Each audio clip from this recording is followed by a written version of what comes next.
মাত্র ৪১ বলে ৩-৪-৬টা ছক্কায় জাকের আলী অনিকের অপরাজিত ৭২ রানের নক। ১৯০ রানের বড় টার্গেট দিয়ে জয়ের ভিতটা সেখান থেকেই পায় বাংলাদেশ। এরপর বোলিংয়ে নেমে তাসকিনের শুরু। শেখ মেহেদী, হাসান মাহমুদ, রিশাদরা উইকেট তুললেন সময় মতো। ফিল্ডিংয়েও শতভাগ উজাড় করে দেওয়ার চেষ্টা টাইগারদের। ব্যাটিং, বোলিং, ফিল্ডিং ৩ বিভাগের নজর কাড়া পারফরমেন্সে টানা ৩ টি-২০ জয় লিটনদের। বাংলা ওয়াশ ক্যারিবীয়রা। জাকেরের দুর্দান্ত ব্যাটিংয়ের পর বোলিংয়ে নামে বাংলাদেশ। ওয়েস্ট ইন্ডিজ শিবিরে প্রথম আঘাতটা করেন তাসকিন আহমেদ। এলবিডব্লিউ শিকার ব্রেন্ডন কিং। রিভিউ নিয়েও পাননি রক্ষা। কিংয়ের ডাকে বাংলাদেশ পায় দারুণ শুরু। তাসকিনের পর স্পিনার শেখ মেহেদীর ভেলকি। আফিফ হোসেন ধ্রুবর ক্যাচে তিনি ফেরান জাস্টিন গ্রিভসকে। মাত্র ৭ রানের মধ্যে ২টা উইকেট তুলে নেয় বাংলাদেশ।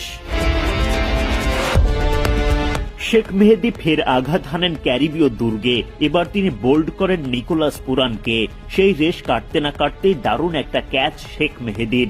হাসান মাহমুদের বলে বিদায় ঘণ্টা বাজে রস্টন চেইসের। হাসানের ওই ওভারে ডিরেক্ট হিটে চমৎকার একটা রান আউট রিশাদ হোসেনের। জনসন চার্লসের বিদায়ে পঞ্চম উইকেট হারায় ওয়েস্ট ইন্ডিজ। উঠতে থাকে বাংলাদেশ। রিশাদ হোসেন রবম্যান পাওয়েলের উইকেট তুলে নিলে ম্যাচ তখন বাংলাদেশের গ্রিপে। হতাশ ওয়েস্ট ইন্ডিজ সমর্থকরা স্টেডিয়াম থেকে বেরিয়ে যাওয়ার প্রস্তুতি নিতে শুরু করেন। শেষ 10 ওভারে আরো ১৩০ রান দরকার পড়ে ক্যারিবীয়দের। বাকি ব্যাটাররা প্রাণপণ চেষ্টা চালান, তবে বাংলাদেশি বোলারদের দাপটে তারা আর ঘুরে দাঁড়াতে পারেননি। দুর্দান্ত জয় তুলে নেয় লিটন বাহিনী। ক্যারিবীয়দের বিপক্ষে মেলে হোয়াইট ওয়াশের মধুর স্বাদ। ক্যারিবীয়দের হোয়াইট ওয়াশ করার লক্ষ্য নিয়ে শুক্রবার ভোরে মাঠে নামে বাংলাদেশ। এবার টস জিতে আগে ব্যাটিংয়ের সিদ্ধান্ত নেন অধিনায়ক লিটন দাস। সৌম্য সরকার চোটের কারণে একাদশের বাইরে।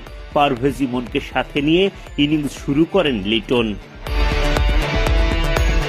সুযোগ পেয়েই দুর্দান্ত ব্যাটিং করতে থাকেন ইমন। একের পর এক বাউন্ডারি আসতে থাকে তার ব্যাট থেকে। পাওয়ার হিটার ইমনের সাথে ক্লাসিক লিটন। ওপেনিং জুটি জমে ক্ষীর। তবে বিপদ হানা দেয় ইনিংসের পঞ্চম ওভারে। রোমারিও শেফার্ডের বলে ছক্কা হাঁকাতে গিয়ে ব্যাটে বলে ঠিকঠাক কানেকশন ঘটাতে পারেননি লিটন। ব্রেন্ডন কিং এর ক্যাচে বিদায় নিতে হয় তাকে। ফেরার আগে ১৩ বলে ৩ বাউন্ডারিতে লিটন করেন ১৪ রান। ভেঙে যায় ইমনের সাথে তার ৪৪ রানের ওপেনিং পার্টনারশিপ। লিটন